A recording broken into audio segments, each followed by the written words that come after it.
What's up, summoners? Kingplayer here. Today we're gonna be talking about the current banner hero Cermia as well as Celine and whether or not you should pull for them. So if you like the video, make sure you like, subscribe, and join the Discord server. Link down in the description. But enough about that, let's get to the video. So before we actually talk about the two units, with that I always like to do a quick summary of each of the units and then dive deep into their skills. I just want to let you guys know that we know for a fact that next week Alencia will be getting her banner, and Alencia is a unit that a lot of people have been waiting for. She is amazing in PvP, in all PvP content, and is pretty powerful. Not as powerful as she used to be, but still has a very strong presence in PvP. Very hard to build though. But right, now let's talk about Cermia and Celine, which is what you probably came here to talk about. So first summary, then in depth. So Cermia, overall, should you pull? How is she? She is a really good single target damage nuker. She used to be amazing in Guild Wars, one of the best Guild Wars units. She's still very strong at Guild Wars, but T-Surin and RB floating around so much has made her job a little bit harder. But if you hate Charles in Guild Wars, Cermia can just delete it out of existence, and it is so nice to never have to face a Charles if you have a good Cermia, because you can just S2, S3, he's gone, he's deleted. Don't ever forget who's Charles. Who's Charles? You don't even know who he is. She also does have really powerful PvE presence though, being one of the best single target damage dealers when you look at things like her exclusive equipment that they gave her that enhance her skills a little bit in the Hall of Trials. She is really good for PvE. She has one of the best Hall of Trials. She has a really strong golem, has really strong raids, has really strong expeditions, just very strong overall. Very, very good single target damage dealing unit for PvE. So should you pull for her if you want a high single target PvE damage dealer? If you think you can make her work and you want to one-shot Charles, then by all means you should consider pulling for her. But at the end of the day, that is your account's decision. Now, Celine. Before I even say anything about her kit, just know that this unit requires extremely heavy investment. When I show you guys the sample builds for Celine after I talk about her, you guys will see what level of gear I'm talking about, and even then, she may not do her job if the opponent brings her counters, right? So she's extremely high investment. The best Celines will need her artifact that is a 5-star artifact, fully maxed, to do her job properly. You can't use other artifacts, but it won't work as well. So just know, Celine extremely, extremely resource intensive. I do not recommend this for early game or mid game players. Even late game players, it's just up to you if you really think you need to build her for the scenarios that she's really good at. So know that. But what does she do? She's mostly there because of her S2. She's able to counter Ox slots. She's able to counter units like top model luluca. Any unit that uses a non-attack skill that is fast. She's there to mess up those type of teams. She can destroy an Ox slots team by herself if the opponent doesn't have the proper counters. So she's one of the better cleave counters because it does not require speed, but it requires a ton of attack and a ton of investment. So just know that it's extremely high investment before you consider pulling it. She does not have a PvE presence, which is why I don't recommend it for early game or mid game players. And for late game, it is very hard gear requirements. Alright, now let's actually talk about the units in depth. Look at the kits, look at why I'm saying certain things about each of the units. Starting with Cermia. So first off, her attack is through the roof. Then you realize her exclusive equipment gives her extra attack. It gives her an extra 14 attack, I believe. So she has nutty attack, right? But her defensive stats are not really there, but she does have pretty good crit rate as well. So very high attack, and her awakening is also going to be attack. So this unit can get some nutty attack, which pairs really well with her kit. She has one job, and is to delete a unit from the match, right? Or in PvE to do nutty amount of damage. So now let's look at the skills in depth. So that's one. Oh, before I get to that, design wise, look at that. Flaming hot redhead with a flaming sword. It's just lit, you know, and she's a knight. She's amazing. She looks so great. But as far as skills, the S1 may not look like much at first until you think for PvE with her exclusive equipment that I'll talk about in a second. This skill basically just applies on healable, which is kind of nice against Golem, and it's kind of nice against Hall of Trials, right? But what makes this skill really good is when you realize that her exclusive equipment, if you choose this one, it lets her use S1 2 times in a row, which means that you would be able to use the S1 twice. That's a lot of single target damage if you're able to do S1, proc the exclusive equipment, and attack again, right? So very, very powerful in that aspect, but it is a % chance for it to happen. The S2 though is where you start seeing the bread and butter and why attack scales so well with her. So this is on a Fortune cooldown, but it's a self buff that gives her greater attack buff, and with her insanely high attack, you're talking about nutty numbers of attack. You're talking about like dummy high levels of attack, right? So it's pretty great on that aspect, right? The exclusive equipment here, what it does is if you choose one or the other, you can either give herself a massive barrier based on her attack, which essentially means they're not killing her unless they get rid of the barrier. And the barrier is like dummy thick, right? So it's super dummy thick. That's one of them, and that's a good option for faster Cermias. For slower Cermias that have the double lot set up, you would use the one that when you get a kill with your S3, and we'll talk about the S3 in a second, the cooldown of this skill resets, allowing you to get greater attack again, get that extra turn, and go for another S3. Since this does reset the cooldown of S3. So now let's get to the S3 itself. Very simple, but very powerful. Penetrate defense by 50%. It's just nutty damage, right? And you can soul burn it for more damage. This skill, oh man, even like low attack Cermias can still do not okay amount of damage. I am confident in saying that you can kill any Charles in this game with a decent Cermia. Because this combo is just disgusting, right? And then if you do the S2, this cooldown resets, which is why she's very popular to be used with a double lots team, where you can push her up to 100% combat readiness twice, allowing her to do that nice double S3 and be pretty spicy, right? So where can you use her, right? So the big thing I mentioned before is Guild Wars, because she can just delete a unit, right? And Charles being so popular and Fallen Cecilia, if you bring a team with her, a Relali, and maybe like an Oxlots or any other unit, and you're able to keep her alive, every turn she takes, she's taking down another unit. You S2, you get the souls. If you have a mage that has the book, you soul burn, one unit, deleted. No matter the unit, they're getting deleted, right? So boom, deleted. You cycle her skills. This reset because you're using the ED that recycles, and boom, you're killing another unit right there and then. So really powerful for Guild Wars if you have the right team composition for her. Really great in that aspect.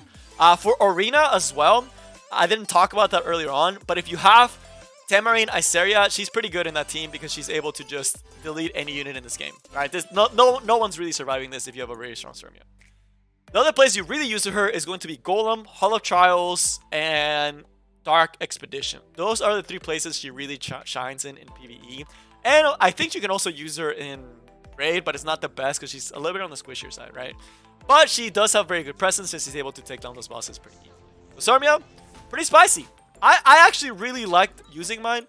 I have her on geared right now, but I'm making a PvE one, and for occasional times where I'd want to use her in PvP since I do have her exclusive equipment. But as far as build, so it's time to flex the Discord a little bit. So if you guys didn't know at the beginning when I said the Discord, we do have a lot of builds. This is not the damage Cermia. This is actually this is a speed Cermia. And the only difference between a damage Cermia is that you can get rid of the speed and put it into critical hit damage, right?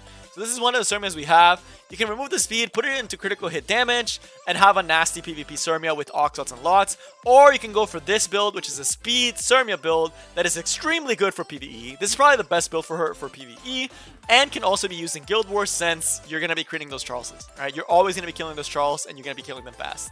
And there's nothing they can do about it. That Charles is just gone, right? And I believe he was the one that gave her the shield. So that's a sample Cermia build.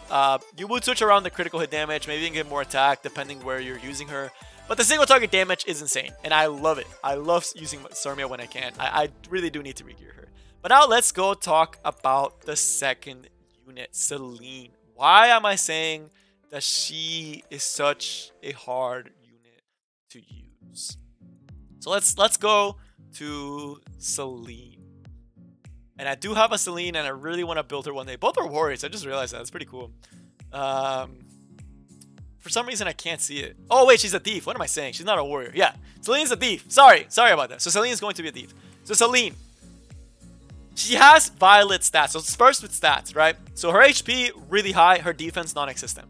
Her speed is high. Her attack is pretty good, right? It's nothing to laugh at. Her critical hit chance, nice. You know, it's always nice to start with 23%. But the defense, very low. She will get deleted in a blink. Even if you give her a ton of HP, you're not going to be able to do that. There are some Bruiser Celines out there, but I don't think they're that great of builds, to be completely honest with you. So stat line, not bad, but kind of odd for Celine. It's a little bit on the weirder side. As far as the Awakening, she does get more attack, which will let you build her a lot easier. So now let's look at the skills. But before I even get to the skills, just appreciate how amazing the idle animation is and all of her skills. It looks so sick. I think she's one of the best designed characters in this game. And she looks so great too. Like, oh, she looks insane. But alright, the S1, nothing crazy, just a lot of damage on this one. This skill can actually smack pretty hard. But this is not what you're here for. It's just damage, right? She doesn't really have any utility, which is one of her problems as well. She's just there for all damage. But you're probably here for the S2. This is the skill that most likely, if you're using Celine, this is why. I do not see any other reason to use Celine besides the skill. The skill 3 is nice, but this is why you're using her. So attacks a random enemy with blink when an enemy uses a non-attack skill. So start thinking Oxlots. Start thinking top model Luluca. Start thinking even things like Elena, like those passive skills that activate once every certain amount of turns. That will also proc Angelic Montmorency. Any healer, right? You put so much pressure on them because this skill ignores damage sharing effects. So if they're trying to do some weird team with a healer and Cesar Bellona and they forget Celine is there, that Cesar Bellona is most likely going to die to Celine. If they're using an Oxlot team composition and have no damage mitigation, like an adamant shield or have barriers, that unit is most likely dead, which is why she's known as a very good Oxlot's counter.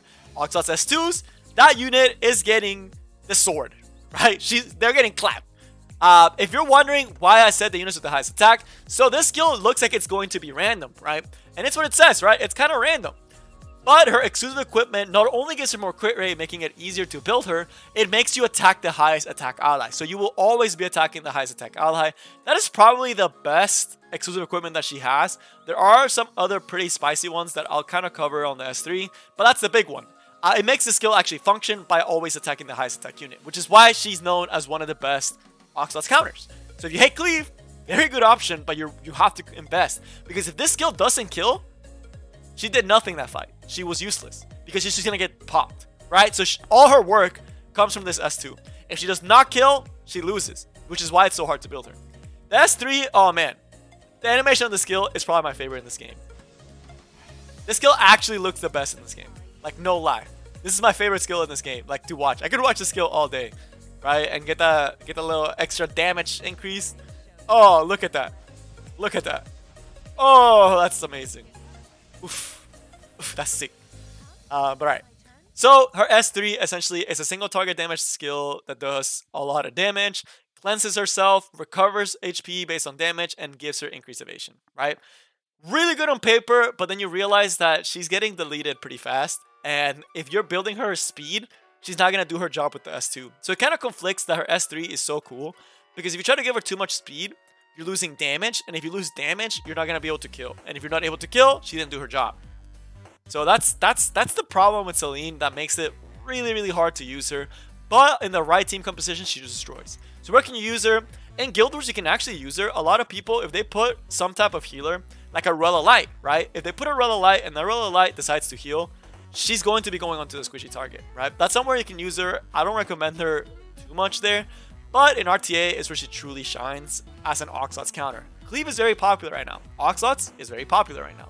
And having a unit that can counter Oxlot's is very, very strong, because she'll just be able to go onto the highest attack enemy, take him out of the fight, and you're most likely winning that fight now because they just lost a cleaver, right? So Celine, pretty good, but very, very hard to build, which is why I don't recommend her. She's super hard to build. Let me show you one, and you'll see what I mean.